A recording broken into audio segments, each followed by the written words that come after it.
the clergy, and all those who have come to help us to escort our brother.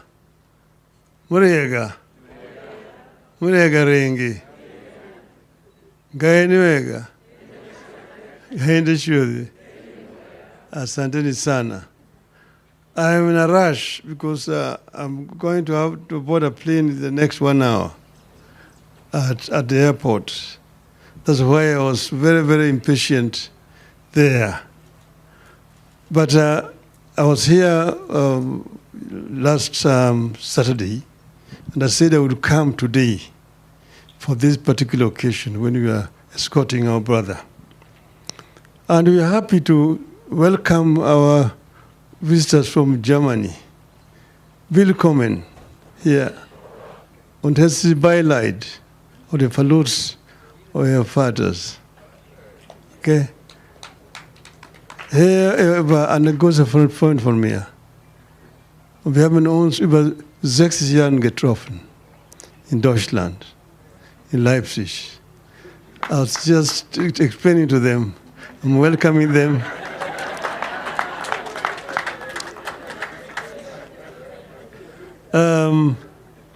It is now, I was just calculating, and I found it is exactly 61 years ago when we first met with my brother here. I was ahead of him there by 2 years. And as has been said, I met his elder brother, Charles Mburu Miano. He was already in his third year at the University of Dresden when I went there. But we met in the city of Leipzig. If you follow Bundesliga, there's a club there called RB Leipzig. That is for now our town. That is where we were doing the preparation to go to university. You have to go there and pass the German university entrance examination, where you can then be admitted to a German university.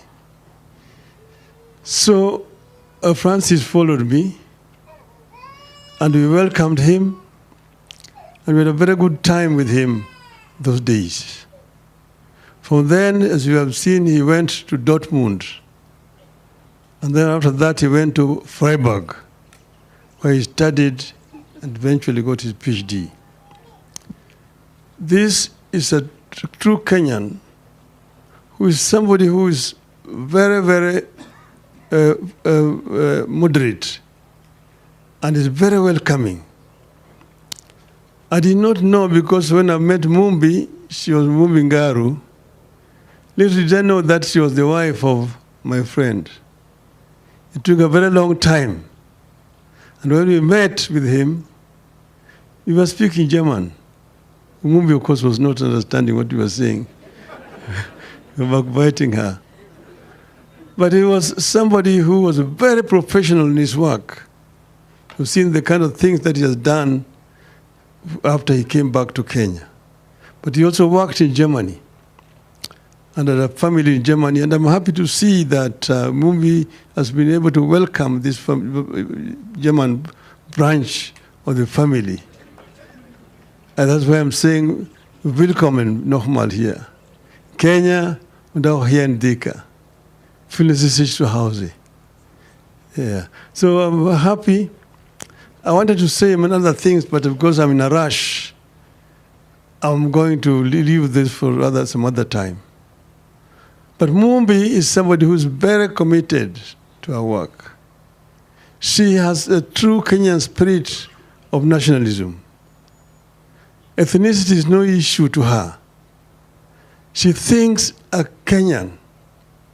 And you know, a number of Kenyans have got this disease of thinking first as a member of this tribe or this clan before they become Kenyans. And I've been trying to tell Kenyans, think first as a Kenyan before you become a member of another community. You become a Kikuyu, Luhya, Mukamba, and so on. That is when we are going to develop a country. I'm saying this because I lived in Germany. Germany was a country that was very divided. They had different kingdoms which are basically ethnic. Bavaria, Bayern, that's where Munich is. That's a tribe. Prussians, that's where Berlin is, called Preußen. This was another kingdom.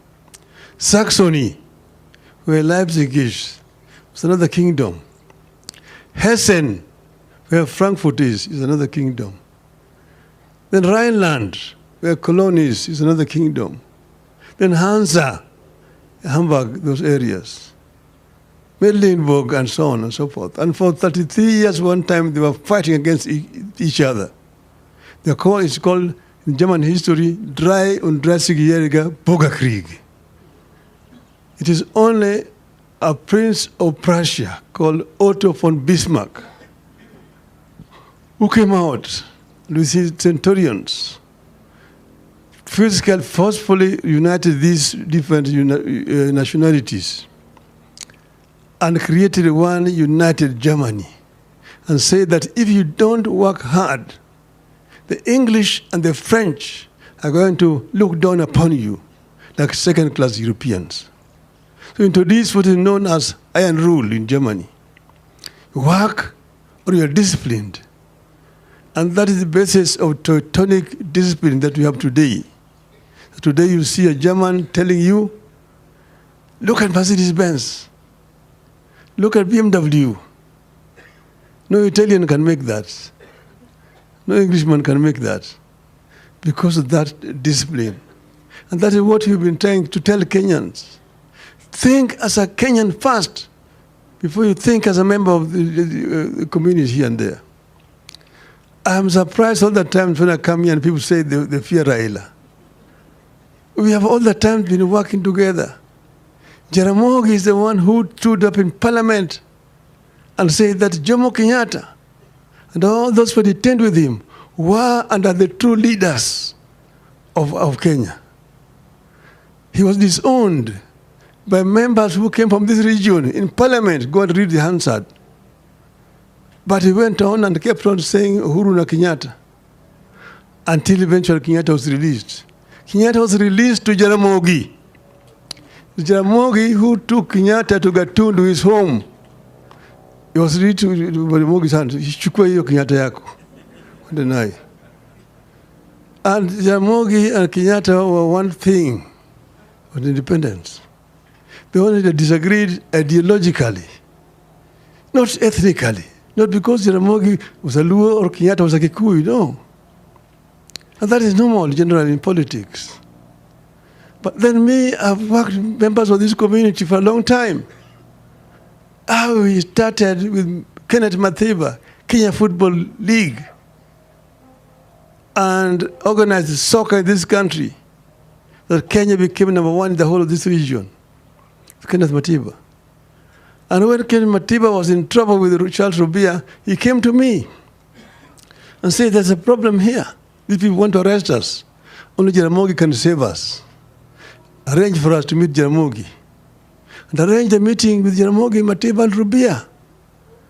And we talked there about how we can fight to change Section 2A and bring back multipartyism.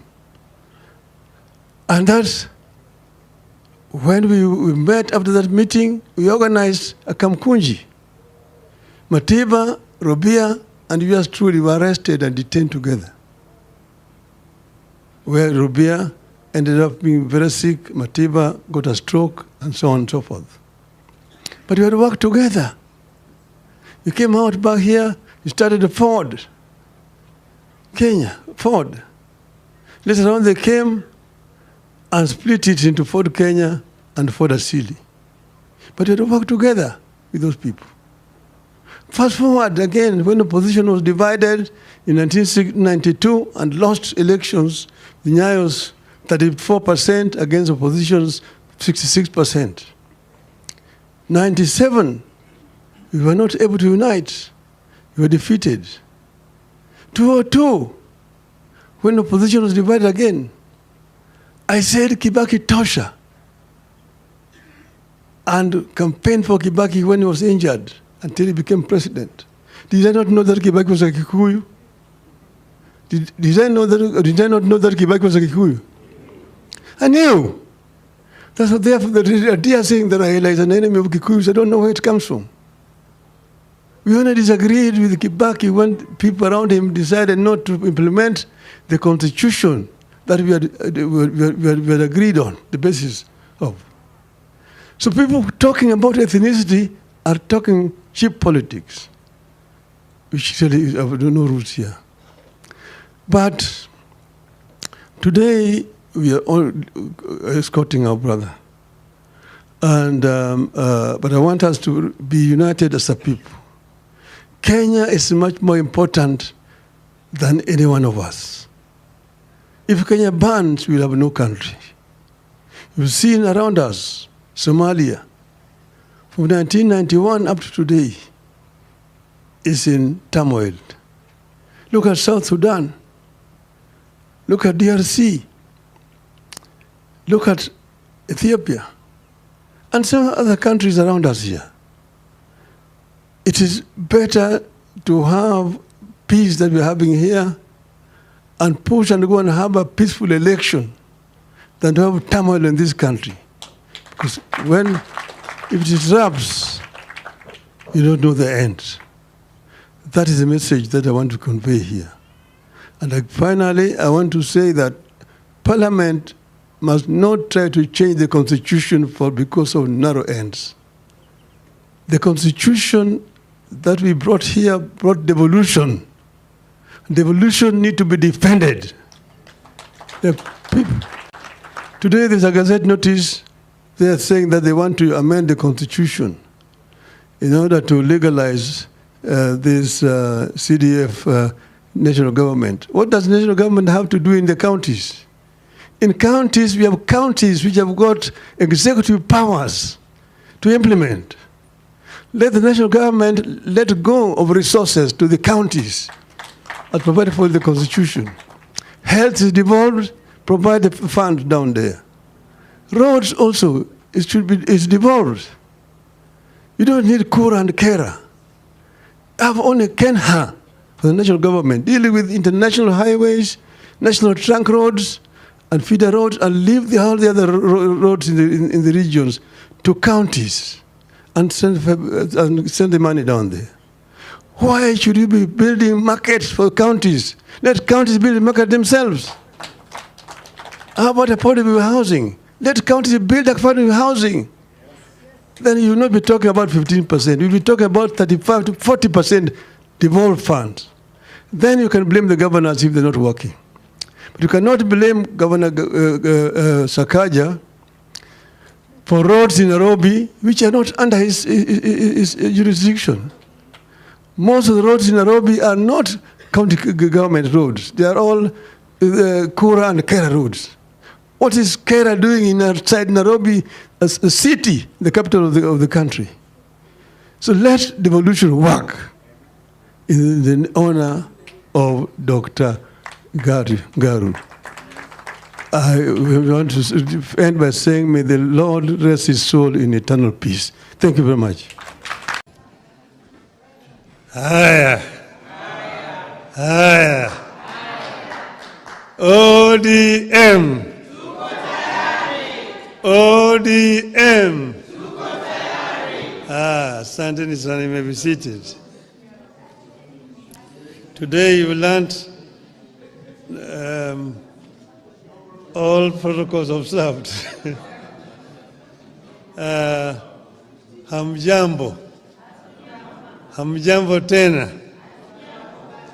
Yes, I've sat too long down here that I'm now a little bit confused. But I think it has been very exciting and also very illuminating to listen to other people talk.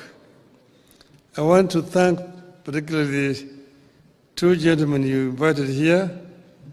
That is Polycarp Omolo Chilo and Dr. Oscar Otele from the University of Nairobi. I found their contribution very informative indeed, and with a lot of humor, good touch.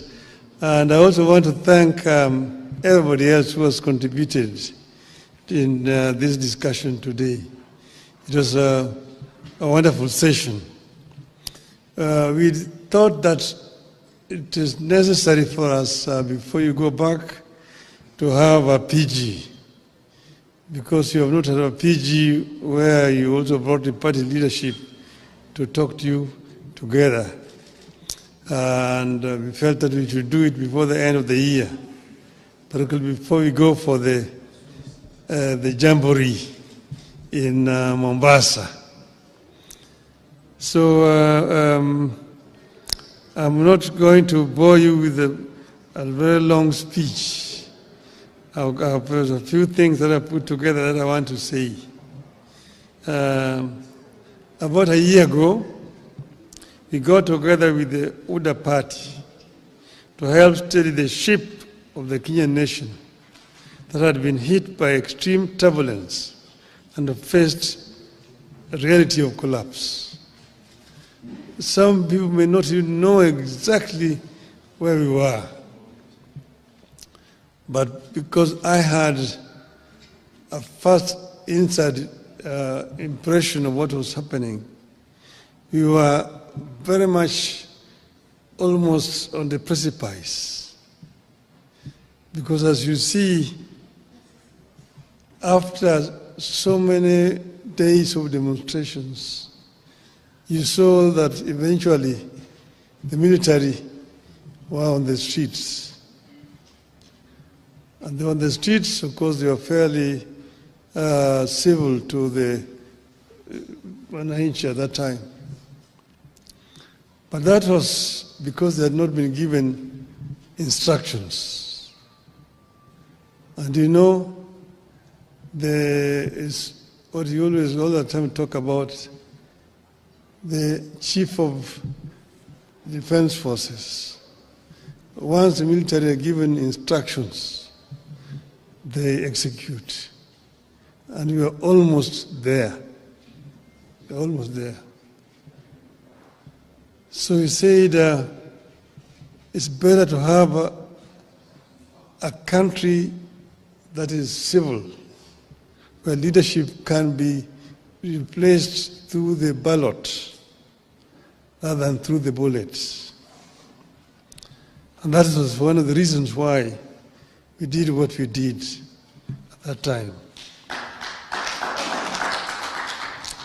The coming together started informally, with some of our members joining the government. We later formalized the arrangements through a memorandum of understanding signed publicly with UDA and shared widely with the public. This far, a core agenda of our coming together has been achieved. We have a stable and peaceful country. We beat back the chaos and created an environment in which you can agree to disagree without staring at collapse. I recognize and appreciate the role our MPs continue to play in the realization of this noble goal of preserving the nation. As I've said before, whatever the differences and misgivings we have as parties or leaders, we must have a country first. Only then can we set about discussing how to perfect the nation's imperfections and even who is to lead the nation. This is a core belief of our party. We stand for and with the country and act in the interest of the people of Kenya. I am convinced that Kenyans want Kenya to stand, and we stand with them on this. Ronald Reagan used to tell Americans, and I quote, "If you ever forget that we are one nation under God, then we will be a nation gone under, unquote. As Kenyans, we know only too well what happened to nations that went under. Some took too long to come back, others never made it back at all. Kenya must never tempt that fate. As a party, we must never be ashamed to remind the people that we can never accept collapse as an alternative path to power. As a party, we have pursued compromise before and will pursue it whenever necessary in the interest of the nation. We had the option of taking it out to the bitter end in 2007-2008. All we needed was to insist that we would not engage in any talks with our opponents. But we saw the danger of Kenya collapsing, and we opted for compromise for the sake of Kenya. We steadied the ship when the gridlock threatened the Uhuru Kenyatta administration. In order to make the country move forward and pass some of the agenda that was seen to be pro-people between 2018 and 2022, ODM had lent a hand. We asked for no titles or positions in return. We insisted only on better policies and programs for the people of Kenya and reforms so that we would not witness the repeat of what had happened in 2017. History indicates that each time the leaders of this country have come together, some great things happen. We got the 2010 Constitution because we made compromises with the President Daniel Arap Moi and made him appreciate that it was in his interest, as well as the country's, to midwife a new constitution. We achieved more under the Ghana coalition government than under the NAC regime. The NAC regime swept to power in a wave of popularity, but quickly got hijacked by isolationists and quickly lost the plot to tribal demagogues. Over time, we have appreciated that it takes teamwork to get any edifice, a country included, back on the right track. Today, we are again seeing early fruits of cooperation between political parties. By blending what ODM has always believed in with what UODA believes in, we came up with their widely accepted 2025-2026 budget. Thanks to the ODM experts. We have also come up with programs to implement agreements like the NADCO report and the MOU that lay ground for the realization of our broader national ambitions. The ability to make compromises without compromising the core values and goals is yielding fruits. We are not out of the woods yet, but we are in a better place today than at this time in 2024 or this time in 2023. Much work remains to be done in the pursuit of a stable, equitable, and prosperous country that delivers to the citizens. It will require firm and resolute leadership, regular consultations, more sobriety, and constant focus on the needs of the people. I mention sobriety because in times like this, it is possible for politicians to spend more time listening to the echoes of their own voices and the cheers from the masses and forget that we are leaders and we are supposed to be leading.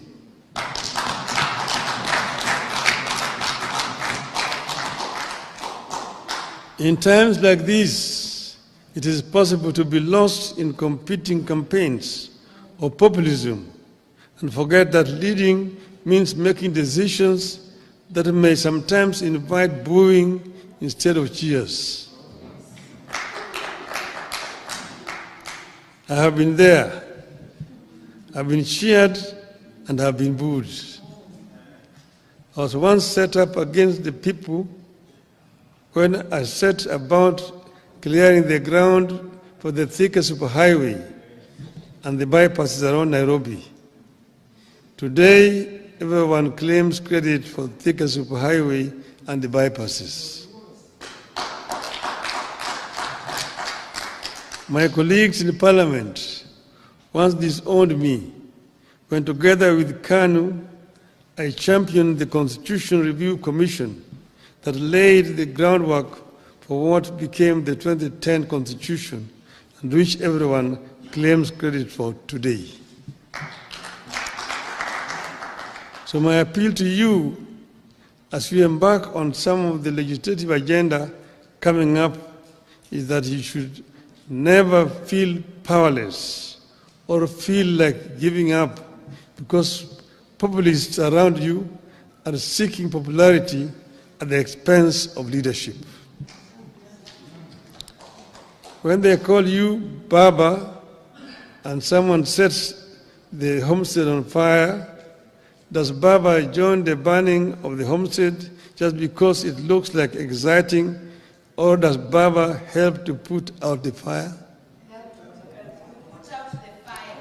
Does Baba release his sons and daughters to add fuel to the fire, or does Baba ask his children to fetch water? I know you know the answer. There's a time to lead and a time to acknowledge cheers. Popularity surges and wanes. Cheering masses come, change, and go. But solid service to the nation, brought against all odds, stands the test of history. Today, I charge you to soldier on in this cause. It is good for our people. It is good for our country. If you act out of conviction, if you put the people at the heart of your maneuvers, if you ensure that our actions are in line with our ideals as a party and our aspirations as a country, the luck of history will be on our side. And I've said, as has been said by Dr. Oscar Hotel there, he told you, stand for what is right for the party. And look at what we have signed. And we must remain as ODM. And we've signed and agreed that we'll work together up to 2027. We have not passed any resolution as a party to say how we are going to go into the election of 2027. So wherever you are, don't commit the party to some things which have not been discussed. Let those things be discussed first. We are ODM. Who's told you that ODM will not have a candidate in 2027? Who has told you? So first, think as ODM. We have a clear plan that we have negotiated and we have agreed on, and let us continue to implement that plan. Other decisions we'll take when the time comes. Finally, first, I want to thank Mbadi for bringing out some of the issues. Like he talked about selling some assets. Kenya Pipeline Corporation. The pipeline is underground from Mombasa through here. Even if you sell it, where is somebody taking it to? It remains very much an asset of Kia. It is just there on the ground. So somebody want to buy it, buy it. That is what Margaret Thatcher told Britons when the Arabs were coming with petrodollars to buy historical buildings in the UK. She said, even if they buy Buckingham Palace, where are they going to take it? It remains here. Your asset. It's an idle asset. Sell it so that we get money instead of going to borrow. Big money to invest instead of going to borrow here. I want to sell the shares of Safaricom. Why not? Why don't you sell the shares of Safaricom? It just remains here in the country. This is what my friend, the Indian Prime Minister, when he invited me to go to Gujarat as Chief Minister then, I went as a chief guest in what is called a Vibrant Gujarat. And there were many people who had been invited from outside India.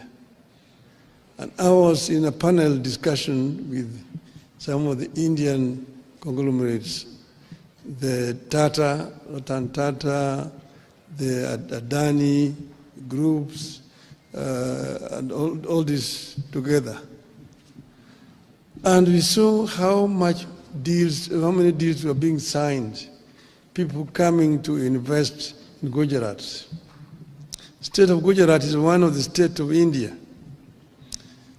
The economy of Gujarat was growing at the rate of 13% per annum, compared to 5-6% of other states.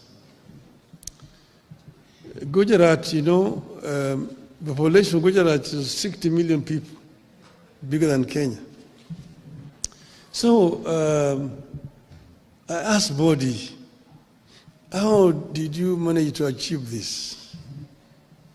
He went into his bookshelf and brought me a piece of legislation.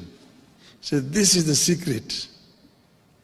This was a PPP law of Gujarat, which he said, make it simple like this. It will attract people to come and invest in your country.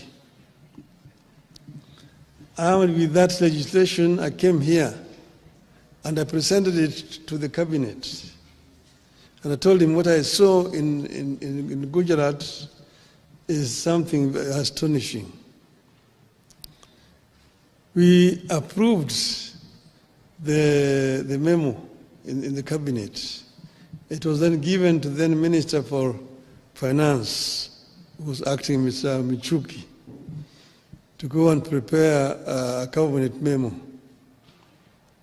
When he took it to the mandarins in the treasury, they manipulated it, changed so many things. By the time they brought it back to the cabinet, it was a different document. I told him, who will come, who will want to risk his capital with these kind of things you put in this law?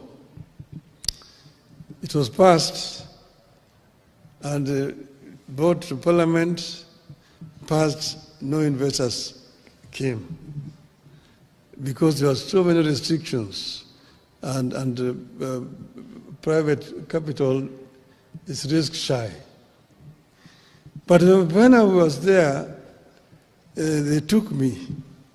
They took us. I was in that delegation as a prime minister. I'd gone with the current prime cabinet minister, Mr. Mudavadi. We were with President Ruto at that time, with Chris Obure, who was a minister for public works. I was with a big delegation. We were taken to a place called Mundra, a port, where they had built, Modi had given just land to Adanis, 5,000 hectares of land, marshland near the sea. They drained that land and built a port. So they were using that port to import coal from Indonesia. And they put up a power plant, 4,600 megawatts of power. Then the Tata group followed suit and also built a similar plant, 4,600 megawatts there. So a total of 9,600 megawatts was being generated from that port alone. Our total generation capacity in this country today is not even 3,000. That's from that port. And then they built a railway line, 100 kilometers to join with the national railway system. A sleeping village of 5,000 people rose to become a village of a town of 200,000, eventually now 500,000 people. And investors came to invest in that place. They even built an airport in that place. Okay?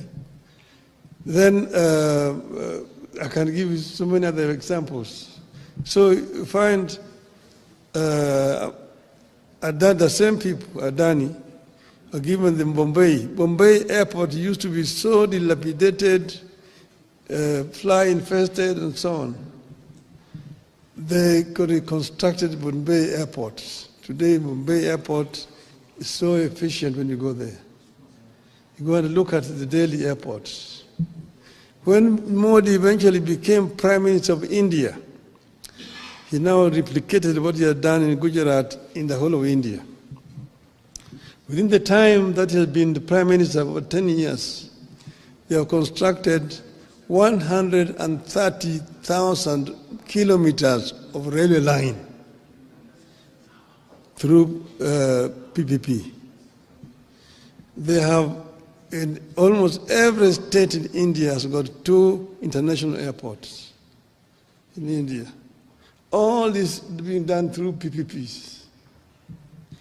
And that's why when Adani came here to want to do this airport, and too much noise was being made in Parliament for no reason at all. And they pulled out. The Red Airport is just like here, it is. It is as it is. They are not taking it away. They are bringing their money to do it. They are bringing their money to do it. And they will charge for over 30 years so that they don't charge so highly. That's what would have happened. Now, a similar arrangement is happening in Kigali. So the Qataris are building Kigali International Airport in the same terms like Adani wanted to do here. So Kigali is going to be the hub in this region, not Nairobi, because of noise being made by other parties which were also interested in doing what Adani was supposed to do, and paying people down under the table to make noise every day in the newspapers. Shame on them.